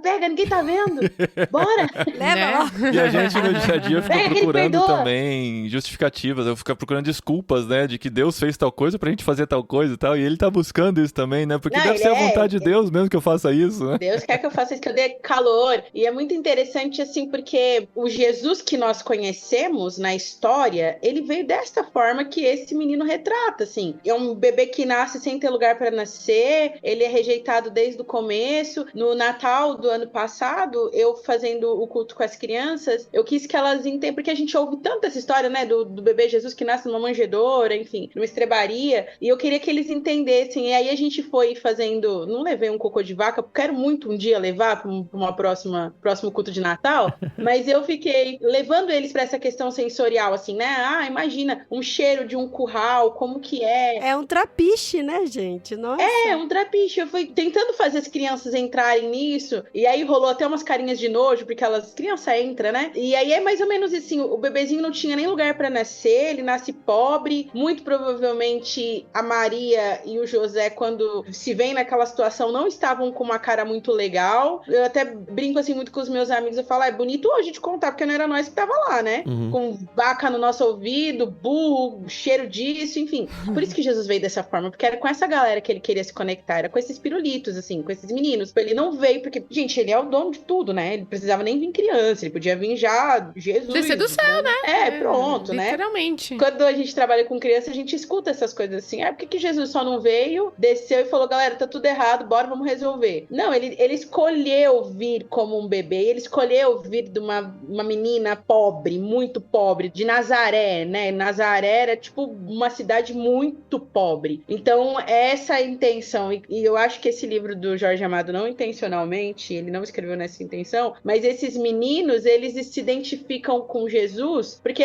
Jesus facilmente estaria num trapiche, não roubando, etc, etc. Mas ele facilmente estaria num trapiche, porque quando a gente vai ler ali os evangelhos, ele fala, o filho do homem não tem nem onde repousar a cabeça. Ele não tinha nem onde dormir, esses meninos também não. Me perdoem se eu estou fazendo uma comparação esdrúxula, espero que ninguém do meu seminário escute esse tipo de vídeo. Eu não sei se meu professor do Novo Testamento vai falar, olha só, análise ridícula, e vai querer me reprovar. Qual que é o Instagram dele pra gente mandar ou marcar ele? Mandar esse recorte pro professor, né? Mas é que eu acho muito interessante essa semelhança do pirulito com esse Jesus, porque quando a gente vê, por exemplo, essa mulher, que nesse texto aí que o Paulinho leu, fala que as mulheres olhavam e falavam, esse não, magro, não quero, né, pobre, não é esse Jesus que elas querem, é o Jesus com cara de rico, gordinho, rosado, bem vestido, com que fala, né, que tava com tecidos finos, mas não foi esse Jesus que veio, gente. Desculpa, mundo. Cara, o personagem do pirulito, eu acho que é o seu favorito, né, amor? Não sei, porque ele tem umas histórias bem complicadas, né, mas, assim, esse capítulo me ganhou, porque é de uma sensibilidade inacreditável. Não, mas é que eu acho muito legal, porque esse ponto da história, ela é quase o clímax da mudança de vida do pirulito, porque o clímax vai ser mais pro final, assim, né, mas é interessante porque o padre, ele tava ali fazendo o trabalho e ele não via os meninos mudarem de vida, assim, e às vezes a gente quer ver grande, vou falar de novo como missionária, né? A gente às vezes quer ver uma mudança assim muito grande. Paulinha e a Adri que estão em outro país, né? Eu tô missionária no meu lugar, missionária urbana, mas a gente quer, um ano de missão, a gente quer, sei lá, 300 pessoas convertidas, não sei. Mas às vezes é uma que tem uma conversão genuína, uma mudança de vida, que você fala, cara, valeu a pena todo o meu trabalho. E você olha a história do Pirulito e você vê, poxa, valeu, padre, valeu muito a pena o seu trabalho. Não só no Pirulito, que a gente vê muito, assim, os meninos vão mudando, a forma como eles se relacionam com o mundo começa a mudar depois dessa intervenção do padre. Mas no Pirulito, eu acho que esse trecho é ali o semi-clímax da história dele. O caso do padre, ele ganha respeito dos meninos, mas transformação de vida, no sentido que o padre buscava mesmo, acho que é o que você falou, é só um mesmo, é só o Pirulito. O professor também mudou, né? Então, mas o que é interessante é assim, o livro é o super tradicional romance de formação, né, para usar o termo bonito que as pessoas dizem, que é o quê? É você acompanhar a história de crianças se formando como pessoas, como cidadãos, se é que dá pra chamar de cidadãos, enfim, coitados, né? Mas é essa ideia, como é a formação da vida das pessoas. E aí ele vai passando a história de cada um. A gente tem um menino que o ídolo dele é o Virgulino Lampião. E esse cara vai se perdendo cada vez mais. Ele tem um fim pra gente que tá torcendo pra eles se darem bem, horroroso, né? Mas o legal é que, mesmo com as coisas não acontecendo com o trabalho do padre, ele não desistia, né? Passaram-se anos. Ele era muito resistente, e o padre continuou junto. Tudo. Isso. Isso foi muito legal. Mas o padre se questiona algumas vezes. Nossa, mas isso tudo que eu tô fazendo vai virar algum fruto, sabe? Vale a pena tudo isso? Porque ele tá se abnegando de uma carreira, né? Por conta disso. E acaba que dá certo pra um. O livro todo, ele me deu uma agonia no meio, porque pra vários personagens aparecem oportunidades de virada de vida. E nessa ânsia de, não, eu tenho que ser fiel aos Capitães da Areia, eles não mudam. Eles falam, cara, como você é burro, sabe? Você tá o tempo todo sofrendo, agora parece que alguma coisa aconteceu que você vai... Mas não é tanta fidelidade, do Capitães da Areia. É aquele sentimento de injustiça, sabe? Sim. De como que eu posso estar... Eu acho que você tá falando do Sem Pernas, né? Por exemplo. Do professor, a princípio. Porque o professor vem... também. O professor, ele é leitor, ele é artista, ele é pintor, assim, desenha, né? Muito bem. Eles interagem com muitas pessoas na cidade, né? E uma pessoa com quem eles estão meio que mendigando, em vez de dar dinheiro pra eles, fala, cara, olha, você que fez esse desenho, que bonito e tal, eu vou te dar um contato aqui, entra em contato comigo que eu vou ajudar você a transformar essa arte em algo que vai mudar a sua vida. E ele joga fora o papel e fala, não, isso não é pra mim. Aí você fala, cara, como que não? É interessante a gente contextualizar, por exemplo, que ele só tava pintando e aquele cara do sobretudo bate nele. Então, até quando ele não era bandido, ele era odiado. Sim. Ele tava só pintando e a polícia tava, chegando lá e gritando que ele era bandido, assim, fala pra esse cara aí, né? Eles te roubaram alguma coisa? Não, é só... Aí o cara fala, eles são só crianças. E o policial fala, não, eles são ladrões. Então, ele cresce numa esfera, não é pra você, esse lugar não é pra você, o seu lugar é marginalizado. Sim, mas quando surge uma oportunidade, eles ou não identificam ela, ou eles não querem, eu não sei. Não, é porque eles estão tão acostumados, porque foi uma oportunidade em tantas contrariadas. Foi uma vez que alguém falou, pô, você tem talento. As outras vezes ele sempre foi rechaçado, apanhou. Ou foram manipulados, né? Porque na história fala que, como eles eram crianças e não podiam ser presos na prisão mesmo, eles eram manipulados, eles eram abusados nesse sentido de faz o trabalho pra mim, sabe? Então, será? E também tem, por exemplo, tem a história de outro personagem que é do Sem Pernas. Ele teve uma oportunidade de vida, de mudança muito grande. É aí que eu quero ver. Essa é meu. Do Tan, não gasta a história do Tan. Não, eu não vou gastar a história do Tan. Não vou gastar a história do Tan. Mas tem muito o sentimento de injustiça, de por que eu posso estar aqui no bem e bom e meus parça estão lá passando fome, tendo que roubar pra comer, sabe? E eu faço parte do esquema, do círculo de vida dentro do Trapiche pros meus amigos não morrerem de fome, entendeu? Então, se eu pulo fora dessa roda, eles podem morrer de fome. Mas tem uma coisa a mais nessa história que eu quero comentar depois que o Tan conte sobre esse capítulo. Tá, eu vou contar rapidão essa história aí sem ler.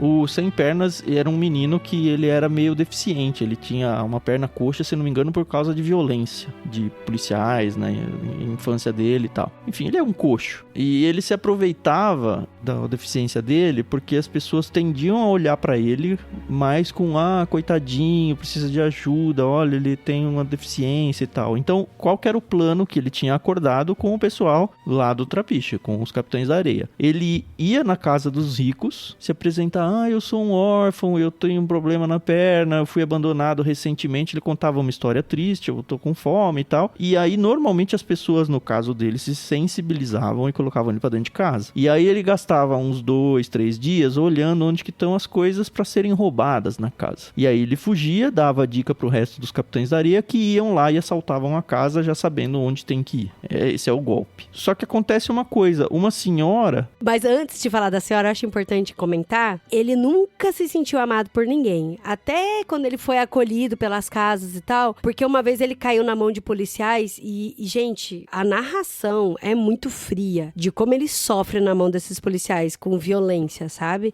Vira motivo de pesadelos, né? Ele não consegue dormir por causa dessa lembrança. Porque ele foi torturado, sabe? Vingança, muito a flor da pele. Além de tudo, ele ainda é uma criança que sofre de insônia. Então, você imagina o nível de exaustão desse menino. Eu, quando fico uma noite sem dormir direito, eu já fico insuportável. Agora, imagina um menino que não consegue dormir por causa de um pesadelo. Então, porque toda vez que ele dorme, ele lembra desse sofrimento físico que ele passou na mão dos policiais. Então, ele fala, o livro fala muito do Sem Pernas, que ele só conheceu o ódio. A única coisa que ele abraçava era o ódio. Mesmo as casas que costumavam colocar ele pra dentro, fica ali no quartinho da empregada, sabe aquela coisa? Eu vou tratar você, mas eu só tô te ajudando aqui pontualmente, eu não te dou... Com um alívio de consciência, né? Exato. Só que aí, o que aconteceu com essa senhora? Ela tinha um menino da mesma idade que ele e o menino morreu e era muito parecido com ele. E então ela visualiza no Sem Pernas o filho que ela perdeu. E ela trata ele com uma dignidade, com um carinho, com um amor que ele nunca tinha experimentado. Ele era um cara violentado por todos os lados da sociedade. Por todos os lados. Sim, na verdade, não é nem que ele era parecido com o filho. É que ela pergunta qual o seu nome. É verdade. Então, ela pergunta qual o seu nome. Que nem ele inventava nome, Augusto, né? Mas ele deu a sorte de chutar o nome do filho da senhora. Exato. Nessa hora eu fiquei pensando assim, se o Jorge Amado tivesse colocado, a hora que ele entrou, viu o nome escrito em algum lugar e usou esse nome, eu achei que seria um pouquinho mais genial do que a sorte de escolher o mesmo nome, sabe? Eu falei, talvez isso eu modificaria. Mas ele nem sabia ler. Não, mas eles não eram completamente analfabetos, eu acho. Eles não eram letrados como professores. Conseguiam ler uma coisa ou outra, não sei no caso dele, né? Bom, o fato é que a senhora trata ele, pega as roupas do filho,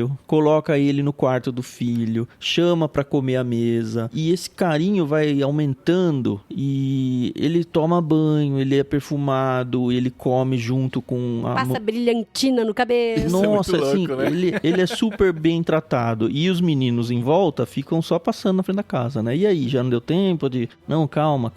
E aí o que acontece? Ele tem um dilema de, cara, eu poderia ficar aqui direto, porque a mulher vai adotar ele. E ele passa, se não me engano, uma semana inteira lá. E os meninos ficam, não, quando que você vai? Não, ainda tenho que ver, ainda tá... Tipo, ele fica meio que enrolando a situação. Ele fala que ainda tem coisas que ele não descobriu onde tá, ele tá de olho ainda, então. mas o tempo vai passando e ele vai gostando daquela situação, porque ele nunca tinha sido cuidado daquele jeito. E ele fala que nas outras vezes, nas outras casas, ele saía sempre muito orgulhoso, muito feliz, porque eu vou conseguir ferrar com os... Né? Então, eu vou conseguir ferrar com essa família, por mais que eles tivessem dado algum tipo de conforto pra ele. Porque ele tinha, uma coisa importante falar, ele jogava toda a culpa também nessa sociedade, Sim. na desigualdade social, então ele tinha raiva mesmo, porque aquele povo tinha tudo, comida de esbanjo, e o Trapiche o pessoal passando fome, sabe? Então ele tinha prazer, sabe, em denunciar onde tinha as coisas pra ser roubado. E a hora que ele vai se despedir da senhora, porque basicamente ele some, né, da casa, ele não avisa que vai sair. E ele tem esse dilema, né? Então, a mulher dá um beijo nele, ele acho que nunca tinha sido beijado, sabe? E assim, eles declaram amor um ao outro, você percebe que o menino, coitado, ele tá muito machucado porque ele sabe que aquela casa vai ser assaltada por causa dele e principalmente porque ele vai perder aquilo lá. E de fato, ele é fiel aos Capitães da Areia, ele sai mesmo no fim das contas e ele fica muito mal no Trapiche, assim, por muito tempo. A mulher depois até põe um anúncio no jornal falando, olha, eu perdi o meu órfão aqui, um menino que tava comigo, se alguém encontrar e tal. Cara, eu achei esse capítulo magnífico. E é tão doloroso porque quando ele conversa, o Pedro Bala vai falar com ele, né? E fala, e aí, sem pernas? Já deu, né? A hora de você passar pra gente. E ele fica nesse dilema mesmo, sabe? De, será que eu vou deixar a molecada entrar aqui pra roubar? Mas aí ele lembra dos irmãos dele que estão passando fome e tal. Então ele fica nesse dilema. E aí dá mó dó, porque a mãe adotiva dele, né? Chega pra ele e fala assim, olha, Augusto, hoje o seu pai vai viajar. E ele prometeu que vai trazer uma bicicleta pra você. E aí você vai poder andar à vontade por aí. E eu fiquei, ai, meu Deus, que dó. E aí ele então chora. É uma oportunidade pra ele, né? Ele chora. Ele abraça ela e ele chora. E ele fala que nunca vai esquecer ela. Mas o que eu queria falar desse capítulo é que lá na frente, na conclusão da história do Sem Pernas, ele começa a repassar na mente tantas vezes que ele foi usado e que ele nunca foi amado de verdade e tal. E ele até menciona em seus pensamentos o fato dele ter sido amado como o filho perdido. Não como ele mesmo, né? Exatamente. Então, até no fim das contas, o que a gente achou tão bonito, ele pensando mais sobre aquilo, ele percebe que, na verdade, ele estava sendo como uma muleta para aquela situação de perda daquela mulher, né? Uhum. Não era ele o alvo do amor, era o filho que tinha morrido. É como se tivesse adotado outro cachorrinho porque o primeiro morreu, sabe? Pra poder saciar aquele vazio no coração. Então, no fim das contas, ainda não foi o amor que ele esperava receber, né? Como ele, o indivíduo, né? Mas uma coisa que eu queria falar sobre esse trauma do Sem Pernas é com relação ao reformatório. E aí eu queria apresentar, assim, bem de leve a história do Pedro Bala, que o Pedro Bala é o líder, né? Do grupo. E o meu sentimento com o Pedro Bala foi muito, assim, complicado, sabe? Eu até falei pro Tan, falei, nossa, Tan, eu parei de ler o livro, vou ficar uns 2-3 dias sem ler. Não, aquele capítulo dele é revoltante. Mano, porque eu falei, não dá, me embrulhou o estômago, sabe? Eu falei, não, esse capítulo aqui pra mim mexeu demais comigo, né? Dessa questão de maldade mesmo, né? Porque é um capítulo que vai descrever um estupro, né? É isso que você tá falando. E, pela primeira vez, eu vi a descrição pelo ponto de vista do estuprador. Isso é muito louco, né? Porque você está na cabeça dele. Ele está fazendo a perseguição, ele está olhando e babando por aquela mulher e tal, e você se sente menina, né? acompanhando ele, sabe? É muito angustiante por causa disso. E nessa hora eu falei, caramba, mano, que livro, né? Exato. Né? Porque é assim, sei lá, no primeiro terço do livro já, né? Então, você fala assim, como, né? Como defender um cara desse, né? Como entender ele, como se afeiçoar por uma pessoa como menino essa. de 15 anos, né? E a menina também era pequenininha, né? 14, 15 anos também. Tinha 14, E assim, uma coisa que eu entendo que o Jorge Amado tem essa escrita e ele descreve muito, né? Muitas coisas e tal, mas eu me senti muito mal, sabe? Assim, a forma como ele descrevia as mulheres. Eu me senti desconfortável. Eu falei pro Paulinho... O livro todo, né? Não só essa o livro todo. Cena, né? A sensação que eu tenho é que eu tava passando na frente de pedreiro, sabe? Assim, nada contra, tá? A profissão de pedreiro. Mas toda mulher passa na frente de uma construção, os caras mexiam de uma forma muito agressiva, sabe? Então... Mas eu acho que até isso é realidade, viu, Audrey? Então, mas eu li aquilo, era muito ruim, sabe? Ele ficava falando E não só, ele falava das coxas da negrinha, mas também tinha a loirinha, né? A Dora era loira e falava que aparecia aquele pedaço de carne branco. Então era sempre assim, sabe? As coxas, o sexo, o cabelo no peito. Então era meio nojento, assim, sabe? Eu me sentia exposta de certa forma também, Eu sabe? ficava nessa situação, assim, né? O quanto ele tá querendo descrever a sociedade da época, o quanto isso era a mentalidade do autor mesmo, que enxergava as mulheres desse jeito, que dá até pra entender por causa da sociedade da época. Ele era um produto dessa sociedade, era a maneira como as pessoas olhavam. Tanto que as novelas, quando foram adaptadas, trouxeram muito disso também. Trouxeram muito dessa produtificação das mulheres e tal, porque era como isso era representado. Em outras obras dá pra entender, a partir de entrevistas, o quanto é do autor, o quanto é uma representação da sociedade, Safira? Esse daí era uma forma como ele retratava essa classe. Ele tem muito essa postura de tratá-los como pessoas que agem à flor da pele, assim, né? Então é sempre muito instintivo. Ele tem um pouco do naturalismo aí do Aloysio de Azevedo, quando ele vai retratar essa galera. Então é sempre, quando fala de comida, mulher e sobrevivência, vai ser muito nessa questão animalesca. Então esse ponto, como o Jorge Amado quanto as mulheres, eu acho que eu me acostumei um pouco, né, com a forma como ele sempre fala delas, mas é sempre do olhar a partir do olhar dos meninos, a partir do olhar do homem dentro do cenário que ele narra, né? Ele até tem uma obra ou outra que mulher nem é evidenciada desse formato, porque o público é diferente, mas dentro do enredo Bahia, Salvador, menino em situação de rua, homens, ele vai sempre pontuar desse jeito. E tem até uma entrevista que ele faz no vídeo show, numa certa idade de aniversário mesmo dele, que ele fala que no fundo, em todo o grupo de futebol e chopp, homens relatavam mulheres da forma como ele escrevia, em níveis mais elegantes ou menos elegantes, mas sempre que reuniam, eles iam falar de mulher daquela forma, porque ele é questionado assim também, Jorge Amado, você enxerga a mulher dessa forma ou são os seus personagens? E ele fala, são os meus personagens, mas homem geralmente enxerga a mulher assim, em níveis diferentes de elegância, mas não é dele. Jorge Amado era muito avô, assim, né, muito paizão, muito... Se vocês assistem a entrevista dele, quando ele vai se referir à família dele, você percebe que ele era muito respeitoso, mas os personagens dele não. Mas eu ouso afirmar que a sociedade nas mesas dos bares e do futebol é a mesma coisa até hoje, tá? Acho que eu não mudou nada lugares, né?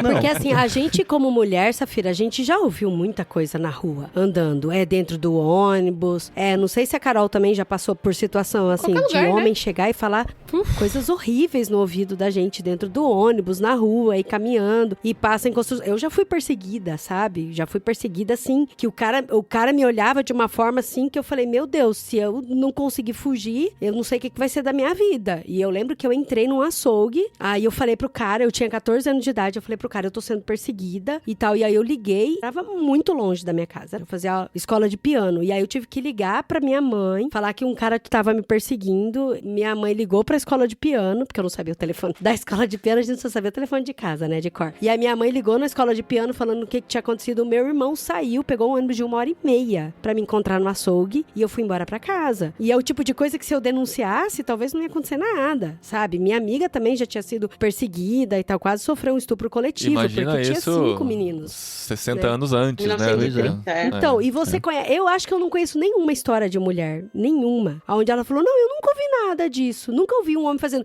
pra mim, nunca vi um homem falando da minha bunda, do meu peito. Eu acho que eu não conheço nenhuma mulher que passou por isso. Eu acho que eu não conheço. Que não passou, né? Que não passou. Não passou. E pra mim, o que foi muito dolorido esse capítulo, e eu, de verdade, eu dei um pause de 3 dias, e é pra depois voltar. Porque tinha que terminar E pra o Tam fazer me o ajudou literário. ainda. Ele falou, não, Dri, fica tranquilo que não tem mais nada assim nesse sentido. Quase Não tinha, teve, né? Não menti, Quase né? teve, mas não teve. Não, mas não foi nada tão desesperador quanto esse capítulo. Quanto aí, esse não. capítulo. E pra mim, o que foi muito triste na narração desse capítulo foi que muitas vezes a romantização que foi feito o negócio, sabe? Da menina que tava sendo estuprada e muitas vezes falar que também tava sentindo desejo, depois ela entendia onde ela tava, aí ela tava gostando, aí depois ela chamava ele de desgraçado, e aí isso me deixou muito mal, sabe? Enfim. Mas sempre que eles relatam dessa, quando derrubava as negrinhas do areal, por exemplo, do Sem Pernas, que ele só sabia o que era desejo quando as negrinhas gemiam no areal. Será que elas gemiam mesmo, gente? Elas estavam sendo estupradas, né? Não, eu entendi que toda vez era estupro ali. Ele só não relatou os detalhes da narração da coisa. Sim, mas quando ele vai falar que as únicas formas de interação sexual que ele teve foram essas, que o único amor que ele conhecia, tô fazendo aspas aqui, né? Mas o único amor que ele conhecia era esse amor quando ele derrubava essas negrinhas, ele cita isso, né? Que ele só conhecia isso porque elas gemiam no areal. Mas elas não gemiam, né, gente? Elas estavam sendo estupradas, não tem como gemer. Isso daí eu também acho um pouco pesado pra gente ler, né?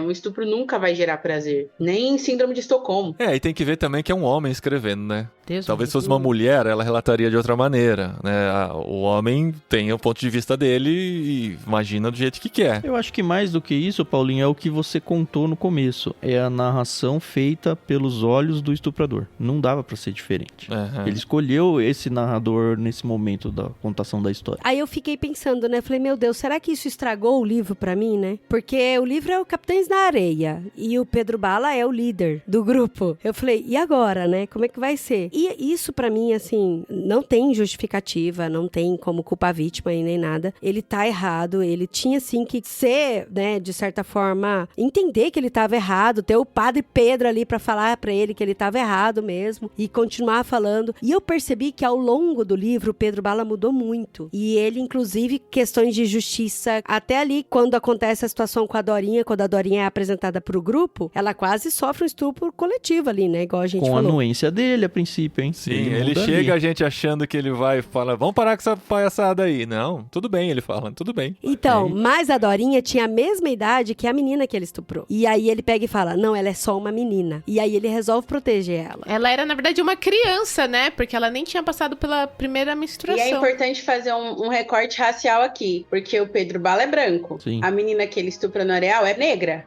A Dorinha é branca. Então, isso daí também é muito pontual nas obras do Jorge Amado, de como mulheres pretas e pardas, que ele chama de mulata, né? Que hoje seria um termo errado, né, Safira? Sim. Mas era muito comum em 1930, né? Uhum. Eu já fui questionado uma vez por uma aluna, porque eu sou uma mulher preta, mais pra parda, né? Do que negra, retinta mesmo. E ela já fui questionada, professora, e o termo mulata? Eu não sou filha de mula, então não sou mulata. Então é daí que vem?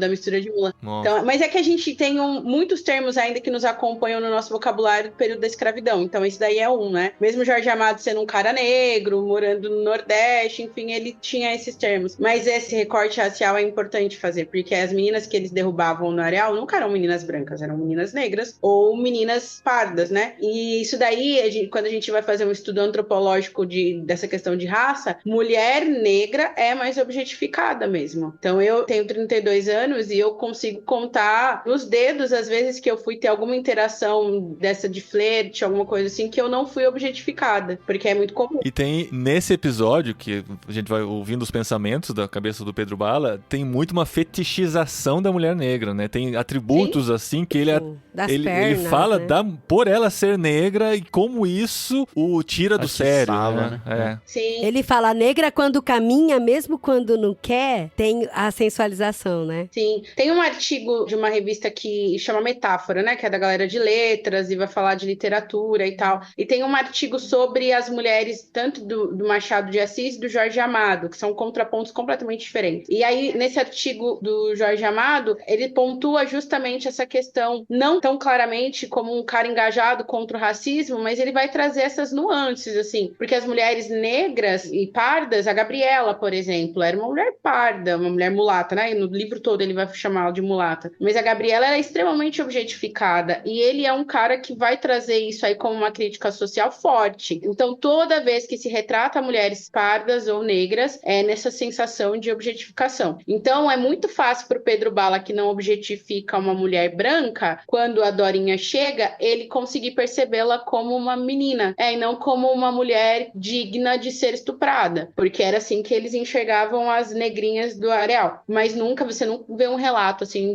dessa relação deles com uma mulher branca. Quando entra uma mulher branca, né, o que fala até... Ele até situa, assim, o cabelo que tocava o seio, o cabelo loiro que tocava o seio. E até quando ela tava chorando, a luz iluminou seus cabelos loiros. Mas assim, não é tão sexual quanto as mulheres negras. E isso é uma crítica fortíssima do Jorge Amado. Mas o Jorge Amado, tal como o Machado de Assis, eles não vão bater no peito e falar, eu sou um crítico contra o racismo. Eles vão trazer essas nuances que quando você lê, você fala, gente, isso aqui é uma crítica ao racismo forte. Mesmo ele usando o termo mulata, que era extremamente comum, ele ainda pontua isso. Olha só como as mulheres são vistas por vocês. As mulheres negras são desse jeito, as brancas dessa forma.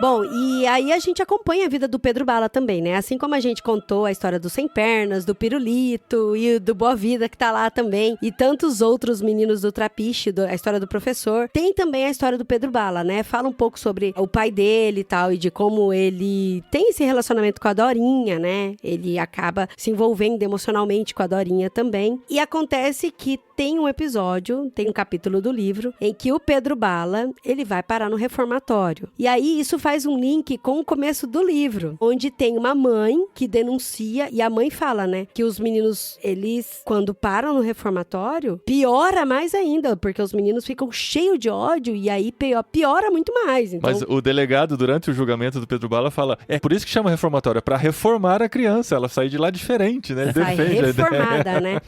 E, gente, esse capítulo é muito doído. Ele no reformatório? Ele no reformatório, porque verdade. Além de toda a questão física, de que ele apanha muito lá no reformatório, porque eles querem descobrir onde fica o trapiche, né? E aí tem o relato da Cafua. E ele dentro da Cafua tem toda a questão dos pensamentos dele. Porque ele vai... É uma cela super pequena, sem janela nem nada, só pra... É tipo a solitária, né, que a gente via nos filmes. É uma micro solitária, porque ele não conseguia nem ficar em pé, né? Não consegue ficar em pé, não consegue ficar deitado, esticado. É só deitado e enrolado igual uma cobra, ele falava. Sem enxergar nada, tudo escuro. E ele fazia cocô lá dentro da Cafua mesmo. Então ele falou que o cheiro era insuportável. E ele era alimentado só com água e caroço de feijão, né? Água salgada com caroço de feijão. Que dava mais sede e ele não tinha água pra beber. E só bebia água uma vez por dia, né? Uau. E o relato era muito horrível. Só que ele foi pego num roubo junto com a Dorinha. Então a Dorinha foi para um orfanato e ele foi pro reformatório. E ele, dentro dessa Cafua, ele tem uns pensamentos, cara, que aí é muito legal. Os pensamentos dele, assim, que ele pensa muito na Dorinha, ele pensa nos meninos, o Trapiche. E ele também, você vê que ele tem muito ódio de tudo que tá acontecendo e tal. E aí você pensa, assim, que é um menino que não conheceu a mãe, que o pai foi assassinado. Ele ajuda as crianças, eles acolhem todos os meninos de rua para ajudar a dar comida, a tentar dar uma vida para essas crianças. E aí você vê que cada criança, cada história apresentada no livro do Jorge Amado, as crianças têm um desejo que eles precisam suprir, sabe? E aí é o Pirulito que tenta encontrar seu amor na igreja, é o Sem Pernas que tenta encontrar o amor de mãe, é ele que tenta encontrar um amor de família, sabe? E aí cada um tenta encontrar alguma coisa para suprir. E esse capítulo é muito doloroso, sabe? E a gente, como cristão, a gente pensa, sabe? O que a gente pode fazer nesse sentido, né? Porque eu acho que todo mundo tem anseio de alguma coisa. Como que a gente pode ajudar nesse anseio, né? E apresentar, e aí você pega uma raiva tão grande do sistema. O sistema é mau, mas minha turma é legal, né? Minha turma é legal. E, cara, esse capítulo é muito triste. E quando ele sai da Cafua, que fala que ele tá só pele e osso, nossa, gente, é doloroso demais, é muito triste. E ainda botam ele pra trabalhar, né? Ele não vai descansar, não. Você vai lá pro canavial, agora você vai trabalhar e não tô nem aí, entendeu? E assim, eu lembro de um relato de um menino que é muito interessante. Hoje ele tá se formando em engenharia pela Federal do ABC, mas ele foi um menino que era aviãozinho e foi pra Fundação Casa, assim. E ele passou por uma Fundação Casa antes de ir pra essa que eu era capelã, e ele foi muito judiado. E ele era muito agressivo. E aí, eu lembrei desse menino nessa cena desse livro, porque quando ele sai da Cafua, o diretor do reformatório fala, vamos ver se agora você fica manso. E foi exatamente o que aconteceu com esse menino. Deixaram ele a ponto de desidratação, desnutrição. Ele tava, assim, mais um dia que ele ficasse, ele ia desnutrir, desidratar, e apanhava, né, séries recorrentes de apanhar dentro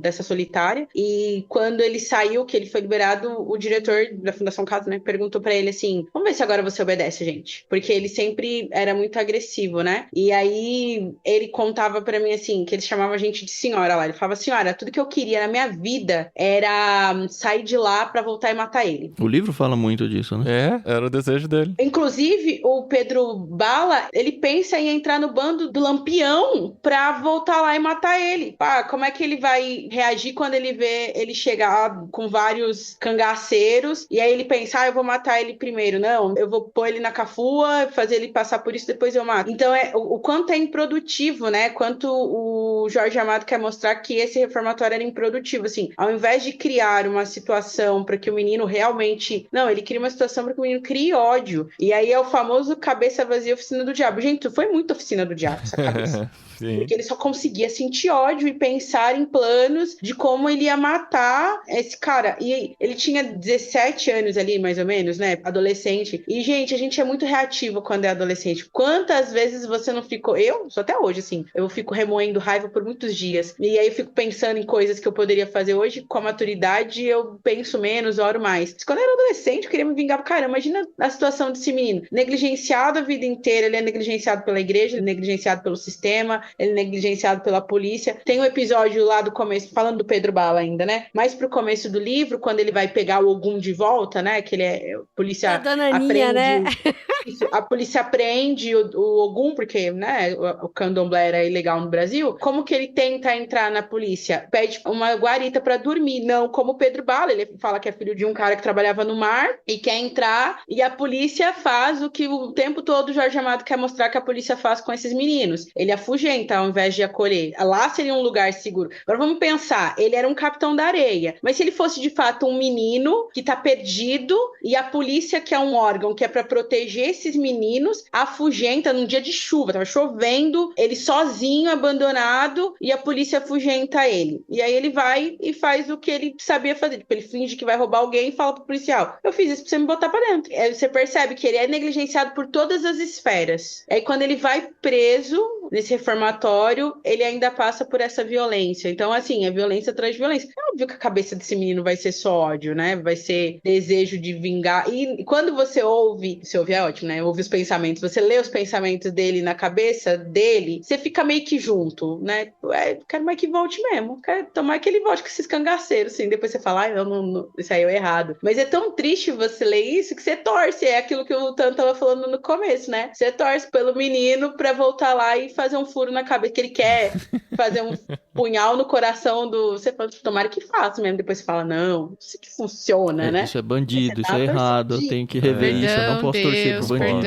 Fica nisso o tempo todo. Você dá uma torcidinha, meio que, meu Deus. O que eu percebo no livro todo é que o tempo todo o autor fica nesse senso pra gente da gente tentar reconhecer todos eles como frutos de uma sociedade ou como pessoas que são vítimas. E ao mesmo tempo eles são bandidos. E assim, a conclusão que eu cheguei, já indo meio que pro final, é que sim, eles são vítimas da sociedade, mas é aquele famoso explica, mas não justifica, sabe? Eles são só um reflexo nu e cru da natureza pecaminosa humana. É isso. Essa é a conclusão final que eu tiro, sabe? Não é questão de torcer pra eles se darem bem ou se darem mal, ou passar pano ou não passar pano. Olha, quando uma pessoa, ela é largada por todo mundo, por todo o sistema, por tudo, ela revela toda a sua natureza pecaminosa. É o que o ser humano é. Não tem um freio, sabe? E nesse sentido, então, é um retrato do que é o ser humano. Mas eu acho que, além disso, ele nos mostra, ele nos coloca no lugar dessas crianças, desses adolescentes. Sim. E nos faz entender um pouco mais, sabe? E que não são só números, não são só aquelas crianças lá da Fundação Casa ou aqueles que dormem na rua, não. Tem história, cada um tem sua história, tem seu pano de fundo. A pergunta é, a gente ali faria diferente? Então, é isso que eu ia falar.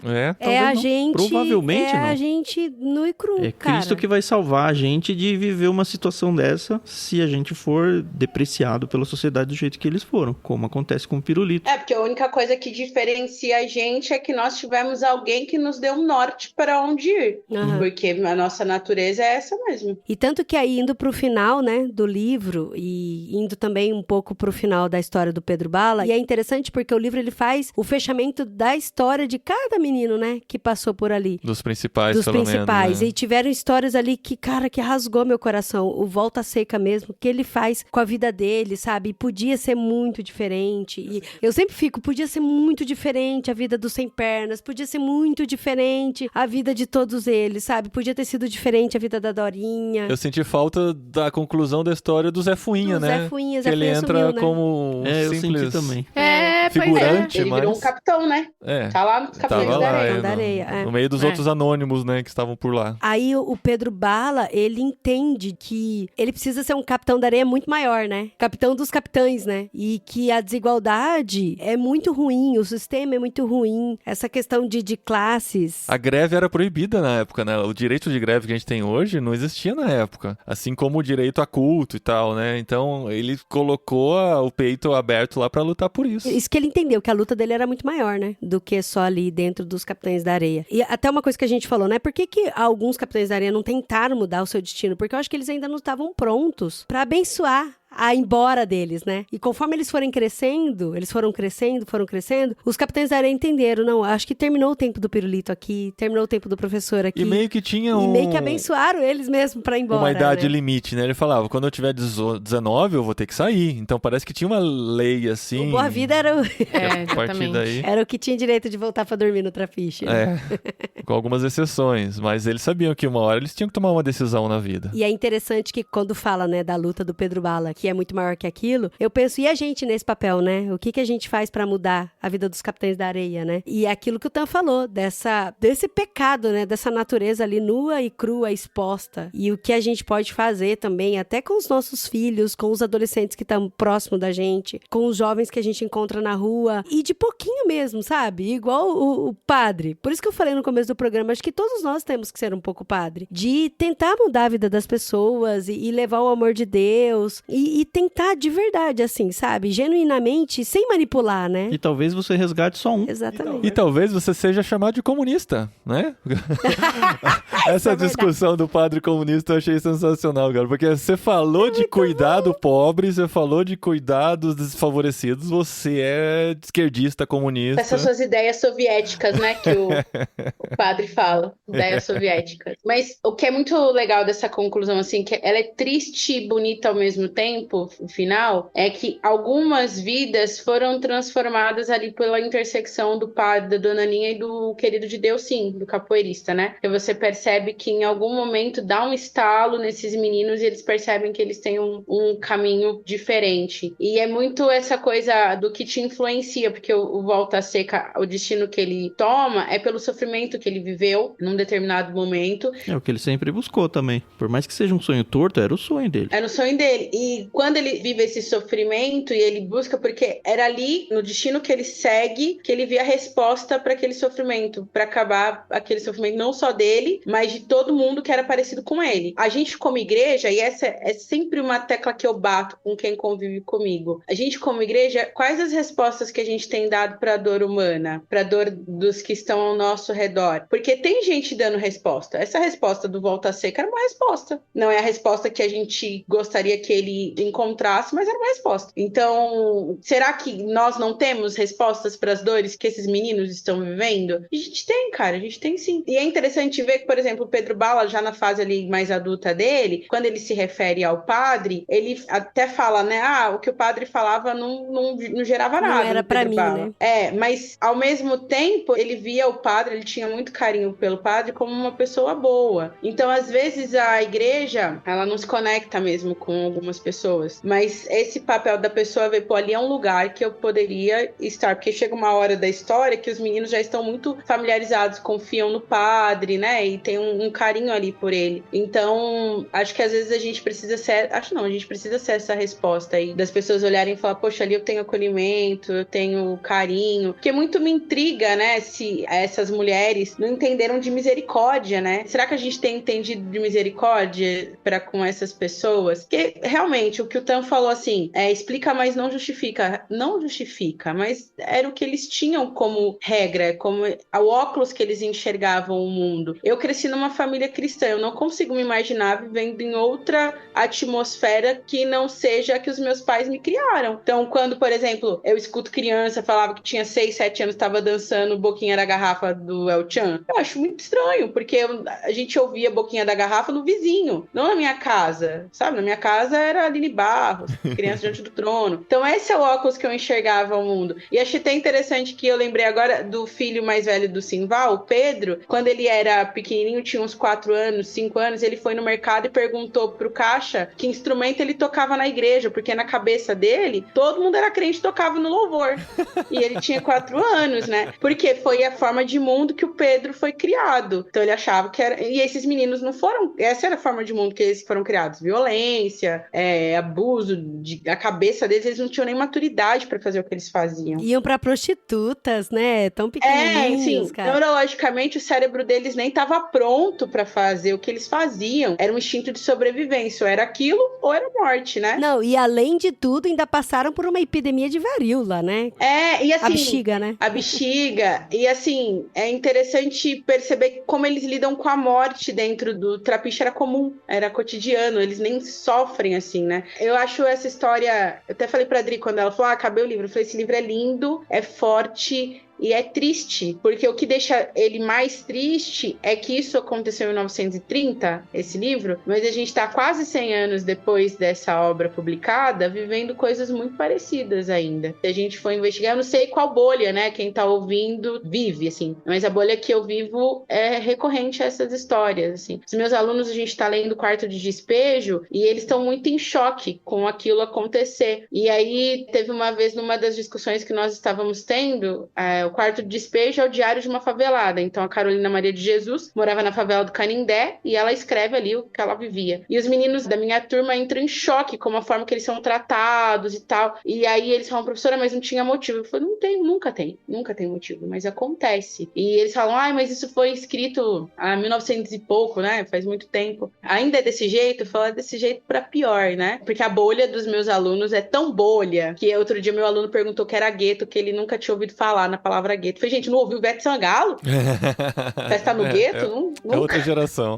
Mas assim, é uma bolha muito bolha mesmo. Eu até depois fiquei brincando com ele que eu precisava mostrar mais coisas do mundo, porque o mundo deles é muito limitado. Mas fora essa bolha dos meninos, ainda tem muita gente, e a maioria, né? Esses dias, uma das disciplinas que a gente estava vendo em produção de texto era insegurança alimentar. Então, a gente ainda vive, mais da metade do país está em insegurança alimentar, sabe? E qual é a resposta da igreja para isso, sabe? Sim, a minha igreja é uma igreja pequena, mas é uma provocação que eu faço diariamente nas conversas que eu tenho lá. O que a gente está fazendo como resposta? A gente tá só se reunindo nos domingos? A gente virou um clube? Porque não foi para isso que nós fomos chamados, não, gente. Nós fomos chamados para acender a luz, para salgar e para dar fruto, e sal que perde sabor é pisoteado, árvore que não dá bom fruto é cortada. Então, o que a gente tem feito como igreja? Esse livro é um livro que me faz pensar, porque a minha missão é com crianças, é com galera, assim, que provavelmente estaria nesse trapiche. Então, é o que a gente tem feito, sabe? Como que a gente tem sido Jesus para esses meninos? Por mais que seja só um pirulito que